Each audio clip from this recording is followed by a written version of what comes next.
자, 오늘도 우리 주님께서 주신 좋은 날입니다. 다 같이 찬송가 266장 우리 같이 하시겠습니다. 266장입니다. 주의 피로 이룬 샘물 참 깊고 넓도다. 266장입니다. 주의 피로 이룬 샘물 참 깊고 넓도다. 구원하는 그 신능력 다 찬송할지라. 찬송하세 주의 보혈 그 샘에 지금 나가. 죄에 깊이 빠진 이 몸 그 피로 씻어 맑히네. 죄악 세상 이김으로 거룩한 길 가는 나의 마음 성전 삼고 주께서 계시네. 찬송하세 주의 보혈 그 샘에 지금 나가. 죄에 깊이 빠진 이 몸 그 피로 씻어 맑히네. 주 예수를 깊이 아는 놀라운 그 은혜. 하늘나라 즐거움이 매일 새롭도다. 찬송하세 주의 보혈 그 샘에 지금 나가. 죄에 깊이 빠진 이 몸 그 피로 씻어 맑히. 주 예수를 깊이 아는 주 예수를 깊이 아는 놀라운 그 은혜.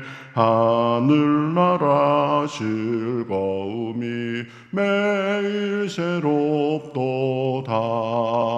찬송하세 주의 보혈 그 샘에 지금 나가. 죄에 깊이 빠진 이 몸 그 피로 씻어 맑히네. 아멘. 같이 기도하시겠습니다. 하나님 감사합니다. 오늘도 간밤에 단잠을 주시고 오늘도 이렇게 주님 앞에 나와서 찬송하며 나가게 하시니 감사합니다. 하나님, 우리가 세상의 헛된 것에 우리의 관심을 쏟지 않고 주님을 향하고 또 주님을 모시고 사는 은혜로 인하여 감사합니다. 하나님, 오늘도 죄악 세상을 이길 수 있는 힘을 주시옵시고 또 우리가 말씀과 또 기도 중에 주 예수님을 더 깊이 알아서 하늘에서 주는 그 놀라운 은혜와 능력과 평안을 누리며 살 수 있도록 인도하여 주시옵소서. 세상에 살며 저희들 또 필요한 것도 있습니다. 또 고통하며 고민하며 주님 앞에 부르짖는 것도 있습니다. 하나님께서 응답하여 주시어서 오직 주님의 은혜로 오늘도 참 소망이 넘치는 하루가 될 수 있도록 인도하여 주시옵소서. 말씀을 전할 때에 주님께서 입술을 주관하여 주시옵시고 들을 때에 들을 귀를 주시어서 전하는 자와 듣는 자들이 다 같이 은혜 받고 결단하고 우리의 믿음이 성장할 수 있도록 인도하여 주시옵소서. 시종을 주님 앞에 맡기며 살아계신 예수님의 이름으로 기도하옵나이다. 아멘. 자, 성경 말씀 사도행전 19장 1절부터 7절까지 보겠습니다. 사도행전 19장 1절부터 7절. 네, 한 절씩 교독하겠습니다.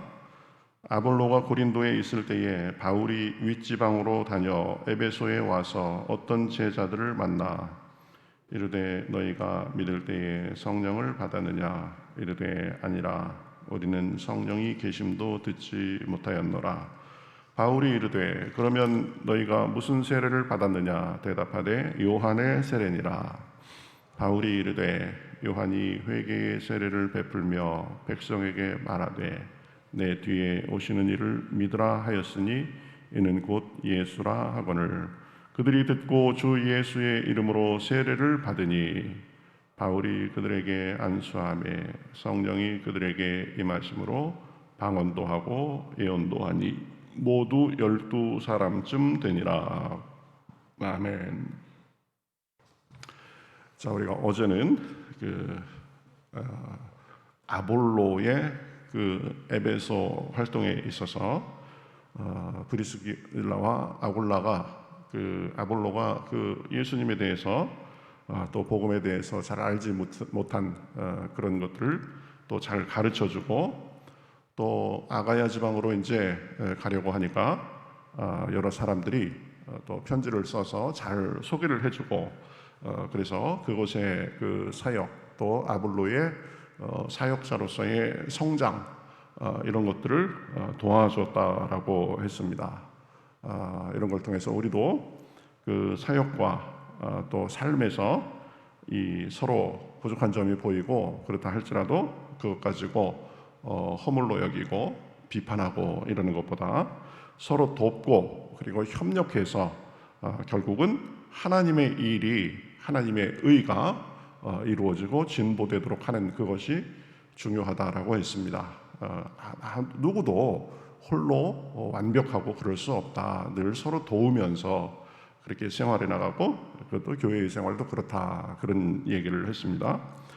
자, 이제 오늘은 바울이 2차 전도 여행을 마치고 이제 예루살렘에 잠깐 들렸다가 안디옥에서 조금 쉬고 이제 3차 여행이 이제 시작된 후에 이 바울이 지금 현재 터키 중부 지역인 갈라디아 또 이런 지역을 지나가지고 이제 터키 서부인 에베소로 가서 이 복음을 전하기 시작한 그런 이야기가 나옵니다. 아마 이 당시 3차 전도 여행 때 에베소에 간 것이 우리 서기 연도로 치면은 한 53, 4년 경일 것이다 이렇게 추정하고 있습니다. 그러니까 예수님께서 십자가에 돌아가시고 부활하시고 승천하신 지 이제 복음이 전파된 지 한 20여 년이 되는 그런 시간이 지났을 때입니다. 거기 가보니까 이미 복음을 듣고 믿는 사람들이 있었습니다. 그 믿는 사람들을 만났는데요. 보면 오늘 본문 1절에 보면은 그 사람들을 제자들을 만났다 이래가면서 제자라고 이렇게 지칭하고 있는 것을 볼 수 있습니다. 그러니까 예수님을 믿는 사람들은 누구냐? 한마디로 가장 근본적으로는 하나님의 자녀이지만 그러나 예수님의 가르침을 따르면서 산다라는 그런 의미에서 봤을 때는 제자가 되는 거죠. 그러니까 누구나 예수님을 믿는 사람들은 예수님의 제자다. 그러니까 우리도 예수님의 제자들입니다. 제자가 누구예요? 제자는 그저 스승에게 지식만을 전수받는 그런 사람이 아니죠. 스승으로부터 모든 것을 배워서 스승을 절대적으로 따르는 사람, 그 사람이 제자라고 할 수 있습니다. 그래서 스승을 인격적으로 존경하며 따르고 그 가르침대로 사는 사람, 그 사람이 제자입니다. 그러니까 사실은 이 제자라는 말을 함부로 쓰면 안 되는 거죠. 보면 뭐 학교에서 가르치면서 아니면 그러면서 내가 그냥 한두 과목 가르쳤다. 그래서 내 제자다. 요새는 그렇게도 하는데 사실은 이 제자는 그거보다도 훨씬 더 가깝고 끈끈하고 그런 관계를 얘기하는 거죠. 어쨌든 제자는 스승을 인격적으로 존경하며 따르고 그 가르침대로 사는 사람이다. 이렇게 얘기할 수 있습니다. 그러니까 그것을 우리에게 적용해 보면 우리는 예수님의 제자이기 때문에 우리 마음대로 사는 것이 아니라 주님을 따르면서 주님의 뜻대로 살아야 되는 거죠. 그러니까 내 성격, 내 생각, 내 가치관 조금만 마이크 볼륨 좀 줄여줘요. 조금씩 지금 하울링 나잖아. 내 성격, 내 가치관 그런 것대로 사는 것이 아니라 주님을 따라서 말씀에 순종하면서 살아야 되는 것입니다. 그럴 때에 우리가 예수님의 제자로서 예수님의 뜻대로 살고 예수님을 닮은 그런 삶을 살 수 있는 거죠. 우리의 한계와 약점을 뛰어넘는, 그래서 새로운 삶이 펼쳐지는 것입니다. 제자는 자기 생각을 버리고 스승의 가르침과 스승의 뜻을 따라 살 때, 그때 비로소 스승의 영향력 하에 자기의 한계를 뛰어넘는 그런 삶을 살게 되는 것입니다. 그러니까 늘 우리가 기억해야 됩니다. 나는 내 마음대로 사는 사람이 아니다. 나는 하나님의 자녀다. 나는 그리스도의 제자다. 나는 그리스도와 동행하면서 그리스도의 뜻대로 사는 사람이다 라는 사실을 우리가 분명히 해야 됩니다. 그저 자기 타고난 성격, 자기 나름대로의 소신, 이런 것도 중요하지만, 그러나 스승인 우리 예수님 앞에서는 그런 것들을 다 내려놓을 줄 알아야 된다. 그래서 말씀이 우리에게 요구하는 대로, 그리고 예수님께서 지금 이 상황에서 나에게 어떻게 살도록 원하시는가, 그런 부분들을 늘 생각하고 분별하고 그러면서 살아야 되는 거죠. 그럴 때에 우리가 예수님의 제자로서의 이제 삶까지, 우리의 삶의 모습까지 연결되는 것입니다. 꼭 기억하세요. 우리는 우리 생겨먹은 대로 사는 사람이 아닙니다. 예수님을 알기 전에는 다 그렇게 살았다 할지라도 이제 예수님을 안 후에는 예수님을 따라서 그 뜻대로 사는 사람들이다. 이 부분을 분명히 할 필요가 있습니다.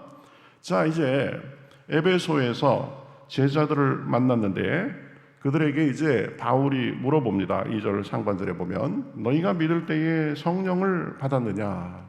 아주 당연한 질문이죠.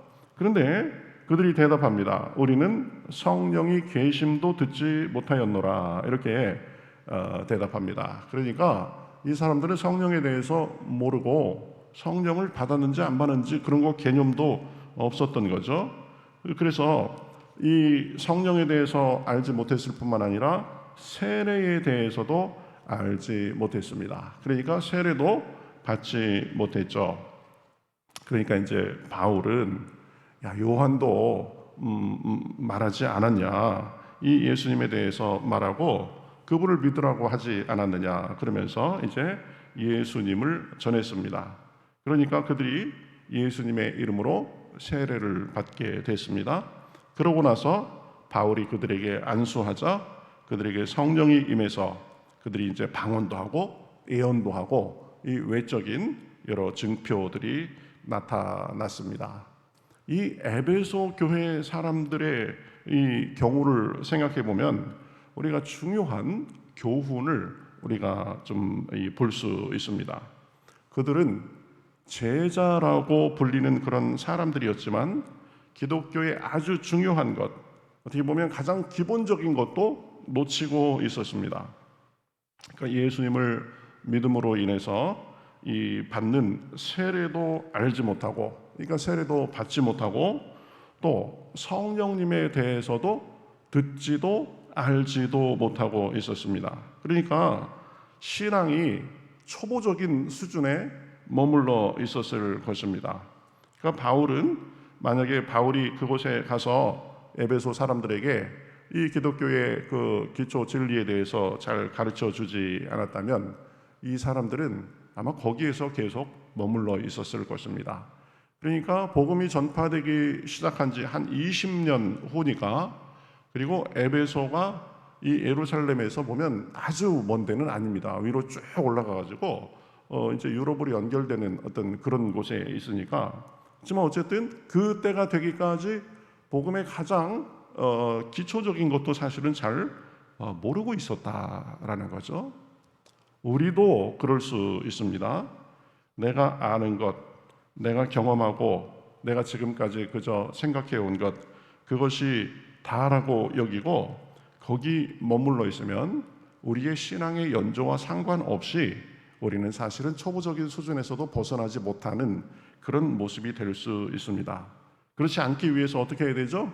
늘 새로운 마음으로 배우고 가르침을 받고 그리고 성장해야 되는 것입니다.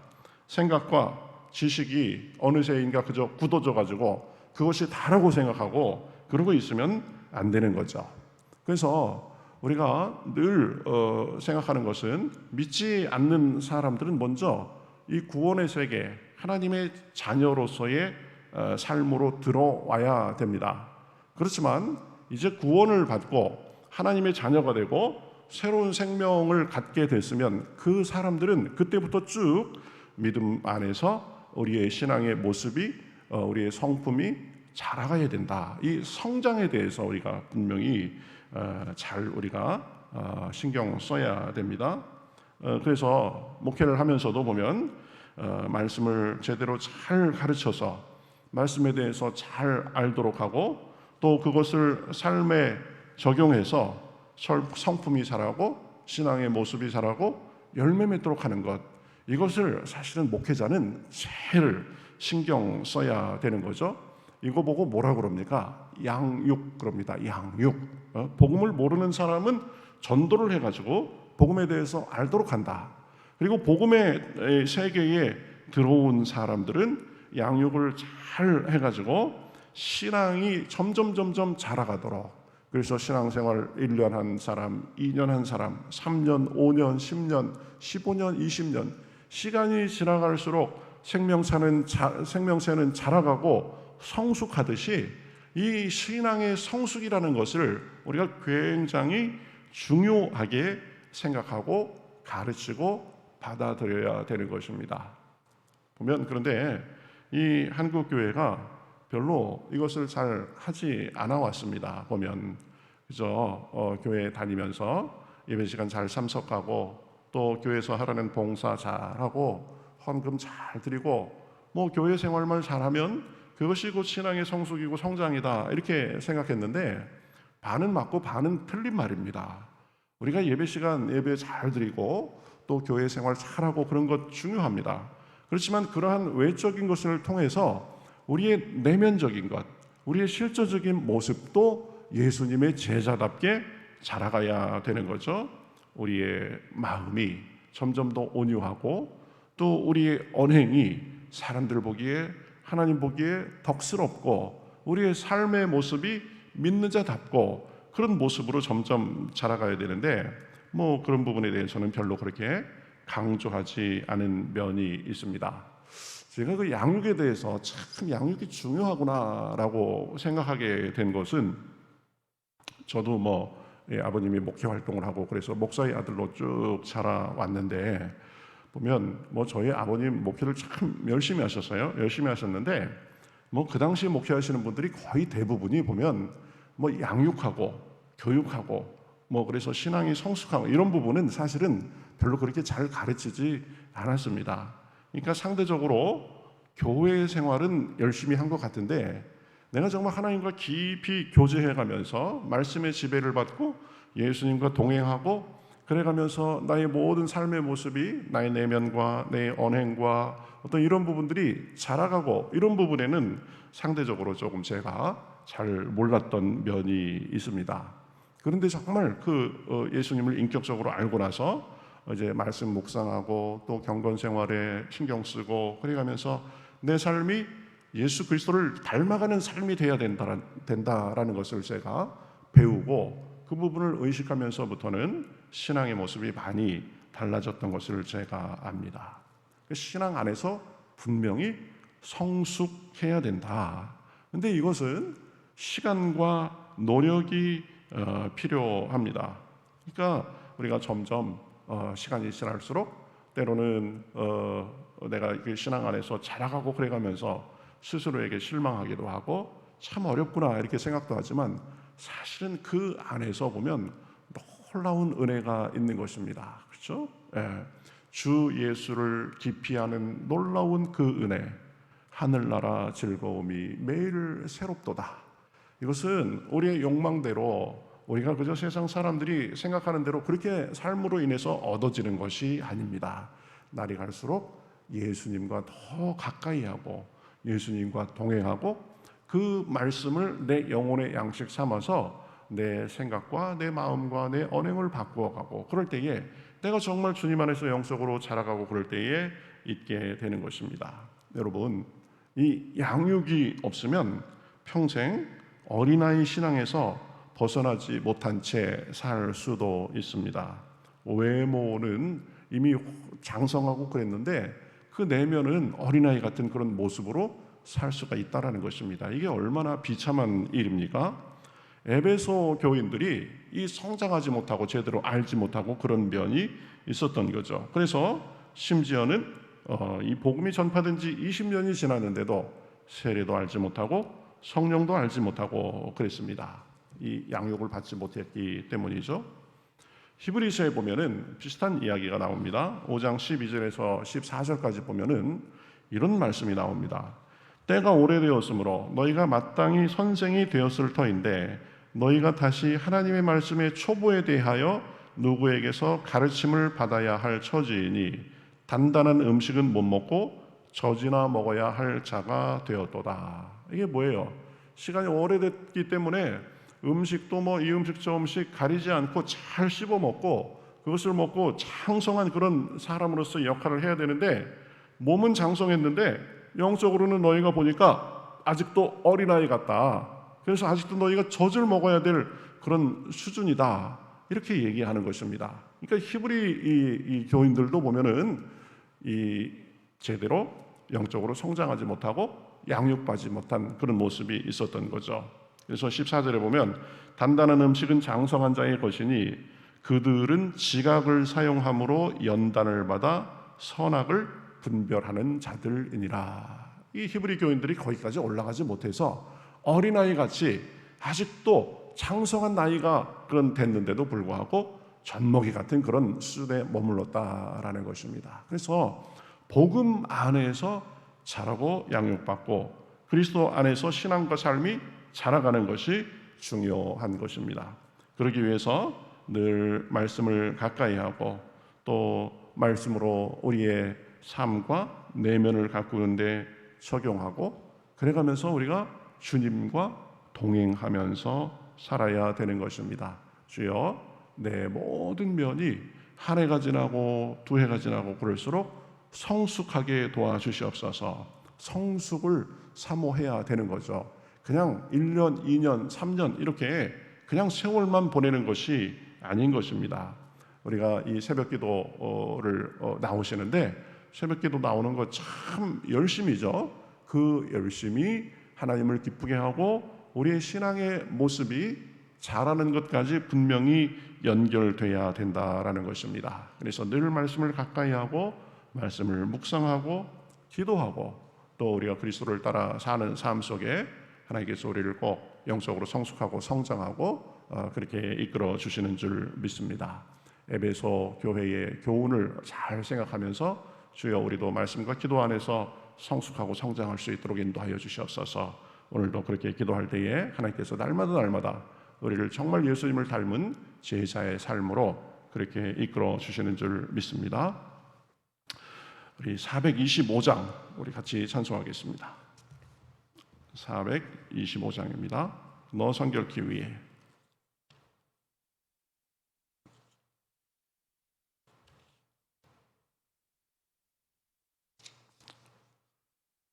425장 주님의 뜻을 이루소서입니다. 425장 주님의 뜻을 이루소서 같이 찬송하겠습니다.